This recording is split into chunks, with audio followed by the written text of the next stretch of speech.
ఈరోజు మనం చేసుకునే ఐటెం పేరు మినప వడియాలు అండ్ చింత చిగురు. 3 టేబుల్ స్పూన్ ఆయిల్ వేసాను.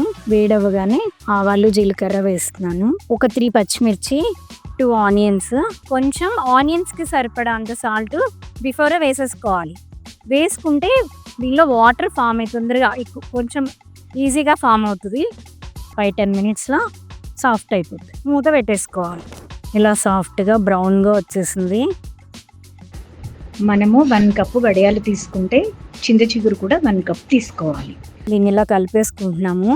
కొంచెం కారం పడుతుంది, ఎందుకంటే పులుపు కాబట్టి కొద్దిగా కారం పడుతుంది. వాటర్ సరిపడా కొంచెం ఉడికిపోతుంది అన్నమాట. మూత పెట్టేసుకోవాలి. ఇప్పుడు చూడండి, మంచిగా చింత చిగురు మగ్గిపోయిందండి. చూడండి ఇట్లా వచ్చేస్తుంది. చింత చిగురు వేసిన తర్వాత 10 మినిట్స్ పడుతుందండి ఉడకడానికి. వడియాలు వేసుకుని కలుపుకోవాలి. వాటర్ మంచిగా ఎగిరిపోవాలన్నమాట. సో అందుకే మూత పెట్టేస్తున్నాను. ఇప్పుడు రెడీ అయిపోయిందండి. సూపర్.